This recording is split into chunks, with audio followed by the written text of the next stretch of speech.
77 départements en vigilance. La Gironde, le Lot-et-Garonne, le Maine-et-Loire, la Charente-Maritime sont à genoux.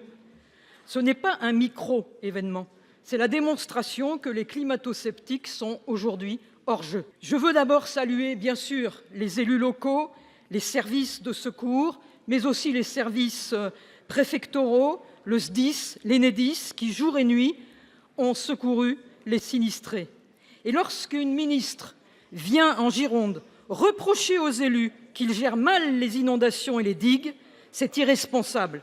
C'est oublier que le transfert de la compétence GEMAPI s'est fait sans compensation financière ni étude d'impact. Vous répétez souvent le fonds Barnier existe, mais il ne couvre que 30% des travaux. Savez-vous que pour 1 kilomètre de digue, il coûte 1 million d'euros? Alors, question simple, le gouvernement est-il prêt à confirmer ce que nous disent les services préfectoraux sur l'état de catastrophe naturelle? Est-il prêt à lancer un fonds d'urgence? Acceptez-vous de réformer les mécanismes GEMAPI et de réaffirmer la responsabilité partagée de l'État et des territoires en amont et en aval? Madame la sénatrice, merci pour votre question. Vous avez raison, ce n'est pas un événement anecdotique, c'est un événement d'une ampleur exceptionnelle de par sa durée, de par l'ampleur géographique et le nombre de personnes qui sont sinistrées. Et je vous le dis, les élus locaux sont en première ligne et la nation sait ce qu'elle leur doit dans la gestion des crises, et singulièrement les maires. Et donc je tiens à les en remercier. Et je voudrais vous dire, Madame la sénatrice, que il faut évidemment éviter de pointer des responsabilités dans cette période. C'est une équipe France qui est là au secours des sinistrés avec les élus locaux pour gérer la crise au mieux, pour essayer demain d'avoir des villes qui sont plus résilientes, plus adaptées au changement climatique. Parce que vous avez raison, ces événements vont être plus fréquents, plus importants, plus douloureux pour les Français. Et je crois que nous avons collectivement intérêt à travailler de concert pour y parvenir. Et je remercie de ce point de vue le Sénat, à travers la proposition de vos collègues Rouher Rapin, qui va nous permettre demain de simplifier la construction d'ouvrages hydrauliques, qui va nous permettre demain de simplifier pour créer des solutions de désimperméabilisation des sols qui vont être utiles pour prévenir les futures inondations et pour mieux nous protéger. Au plan financier, Madame la sénatrice, il y a des outils très concrets, par exemple la dotation de solidarité exceptionnelle pour les territoires qui sont touchés, s'agissant évidemment des ponts ou des infrastructures de transport, des infrastructures routières notamment, qui peuvent être mobilisées à la main des préfets.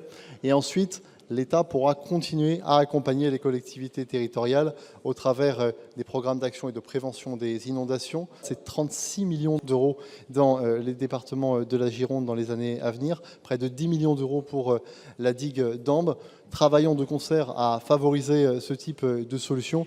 Et en effet, je suis d'accord avec vous, n'opposons pas les uns et les autres, travaillons de concert. C'est le sens de l'intérêt général, surtout dans une crise aussi importante. Monsieur le ministre, je pense que la compassion ne suffit pas. Il faut vraiment un changement de référentiel et il faut faire de cette responsabilité devant les aléas climatiques une responsabilité partagée.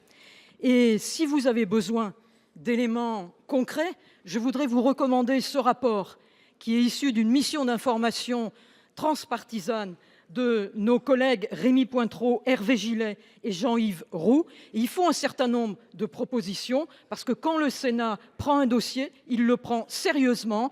Le Sénat n'est pas simplement sage, il connaît les territoires. Repenser les contributions GEMAPI à l'échelle des bassins, affecter une part de la taxe d'aménagement à la GEMAPI, instituer un fonds de solidarité GEMAPI et prévoir les conditions d'assurance plus équitables. Voilà ce que le Sénat vous propose. Monsieur le Président, Madame la Ministre, la parole de l'État engage. Le vote du budget astreint et l'urgence en Nouvelle-Calédonie obligent. Des crédits ont été votés, ils doivent être maintenant débloqués. Chaque jour d'attente aggrave l'urgence économique et sociale.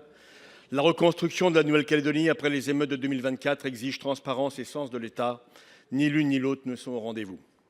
La représentation nationale ne dispose d'aucune information précise sur l'avancement des travaux de la mission Durieux.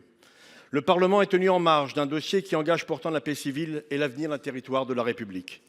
Par ailleurs, le refus de notre proposition de débat 50-1 n'est pas une bonne nouvelle. Encore une occasion manquée. Alors cette opacité s'ajoute à l'abandon de l'impartialité de l'État qui animait pourtant les esprits des accords de Matignon et de Nouméa. L'État se doit de rester un arbitre, un garant du dialogue, un protecteur de l'équilibre fragile entre les parties. Un rejet du projet de loi constitutionnelle par le Parlement anéantirait le travail patient de concession réciproque et d'esprit de consensus porté par ceux qui ont permis la signature de Bougival. Cet accord, sans être sanctuarisé, reste le socle de référence pour les discussions à venir. Mais au lieu de renouer avec la recherche de compromis, vous vous êtes enfermé dans un calendrier intenable qui repousse les élections provinciales pour la 4e fois et va jusqu'à prévoir la tenue d'un congrès à Versailles le 13 avril. Alors, Madame la Ministre, vous ne pouvez pas mettre en péril la construction d'un accord politique en imposant votre calendrier. On ne décrète pas la confiance, on ne force pas le consensus. Le Congrès calédonien demande encore et toujours la poursuite du dialogue. Il faut le respecter. Madame la Ministre, dans l'intérêt supérieur de la Nouvelle-Calédonie, comment comptez-vous sortir de l'impasse désespérante qui est en train de se profiler? Monsieur le Président, Mesdames, Messieurs les sénateurs, Monsieur le Président Kanner, d'abord, vous avez dit quelque chose de très juste et qui a été repris dans la tribune que vous avez publiée, c'est que le processus de Bougival, il est utile. Il ouvre un chemin, mais il doit être sécurisé et juridiquement et politiquement, c'est vrai. Et vous avez raison aussi de ramener ce débat à la situation du territoire. La Nouvelle-Calédonie est en difficulté, avec un chômage qui progresse, avec encore des tensions, avec une activité économique qui recule. Et donc nous devons aux Calédoniens d'apporter des réponses, stabilité politique, redressement économique. C'est ce que nous proposons. C'est l'accord de Bougival, complété par Élysée Oudinot. Et c'est le pacte de refondation économique et sociale, qui est l'ambition du Premier ministre, dont il avait déjà fait état au moment de sa déclaration de politique générale. 2 milliards d'euros d'investissement, dont 1 milliard en 2026, pour répondre à l'urgence sociale, pour répondre au soutien nickel, pour répondre à la question de l'attractivité économique.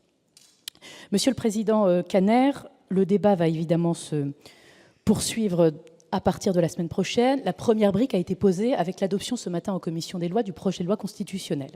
Je remercie la présidente Jourda, la rapporteure Canaillé et l'ensemble des sénateurs qui ont contribué à alimenter la réflexion. Et nous continuerons à le faire d'ailleurs à partir de la semaine prochaine en séance publique. Je serai dans une méthode d'écoute attentive. Moi, je souhaite qu'on puisse continuer à progresser. Et je serai notamment à l'écoute des amendements qui viendront sécuriser les dispositifs ou qui viendront rassurer ceux qui ont encore des doutes sur la question. Sur le report des provinciales, c'est ce que j'ai dit d'ailleurs hier en audition, reporter des élections n'est jamais une solution satisfaisante, mais c'est une nécessité. Je crains que d'organiser des élections au mois de juin prochain ne ravive des tensions. Nous serions en plein milieu d'un procédé institutionnel qui ne serait pas abouti, qui pourrait fragiliser le territoire, raviver des clivages. La perspective du mois de décembre, elle est intéressante parce qu'elle permet au processus d'aller jusqu'au bout et elle permet aussi d'avoir un cadre politique qui soit clarifié. Mais nous continuerons à avoir ces débats à partir de mardi prochain. Le Premier ministre, Monsieur le Président Kanner, sera présent. Il sera là, dans la discussion. Et il pourra répondre. C'est un signal important, je crois. C'est d'abord l'engagement de l'État plein et entier sur le dossier calédonien. Et c'est aussi le signal que nous respectons, nous entendons les sénateurs et nous les associons à chaque étape. Et nous pourrons apporter davantage de réponses, à la fois sur l'aspect institutionnel et sur l'aspect économique, pour répondre, Monsieur le Président Kanner, à vos interrogations. Madame la Ministre, vous avez lu notre tribune parue hier soir dans un grand quotidien. Nous l'avons dit, il n'y aura pas de solution durable en Nouvelle-Calédonie sans un accord consensuel et inclusif. Alors, avec beaucoup d'humilité, Madame la Ministre, lucidité et responsabilité, vraiment, nous vous demandons d'être à la hauteur de l'enjeu pour sauver les habitants du Caillou. Le 24 février 2022, la Russie lançait contre l'Ukraine une offensive qu'elle croyait foudroyante, destinée à des gains territoriaux, mais surtout à la soumission de son peuple. Mais l'Ukraine a résisté, c'était sans compter sur la résilience d'une nation entière, sur l'engagement, le courage et la détermination de ces femmes et de ces hommes, dont plus de 60 000 servent aujourd'hui dans l'armée. Depuis 4 ans, l'Ukraine est centrale à toutes les discussions à la conférence de Munich sur la sécurité parce que centrale à l'avenir de l'Europe. Cette année encore, j'ai entendu des témoignages glaçants, celui de ce soldat ukrainien torturé, brisé dans sa chair et traumatisé à vie. Celui de cette femme officier blessée mais qui retournait au front, autant de rappels de la réalité de la guerre qui détruit les vies et anéantit un pays. C'est précisément parce qu'elle lutte pour sa survie que l'Ukraine s'est transformée en un temps record en innovant et développant ses drones, ses systèmes adaptifs, sa logistique de combat avec ses succès en mer Noire et opérations audacieuses sur le sol russe pour faire de son armée la plus expérimentée d'Europe. Pendant ce temps, la Russie a externalisé sa guerre en se fournissant à l'étranger en hommes et en équipements, et l'Europe a enfin compris que la paix future du continent passait par l'Ukraine. Alors la semaine dernière, le Parlement européen a approuvé un prêt de 90 milliards d'euros en faveur de l'Ukraine pour renforcer ses capacités de défense, après les 165 milliards d'euros d'aide européenne déjà apportés. L'Europe soutient aujourd'hui à 100% les efforts de guerre ukrainiens. Alors, Madame la Ministre, quelles leçons avons-nous tirées de cette guerre qui a mis en lumière l'insuffisance des stocks d'armes européens et une grande dépendance énergétique et militaire vis-à-vis de pays tiers? Où en sommes-nous dans le processus de réarmement de l'Europe qui doit produire en masse et non plus principalement des équipements haut de gamme pour l'export et surtout apprendre à concevoir, produire, acheter et vendre en Europe?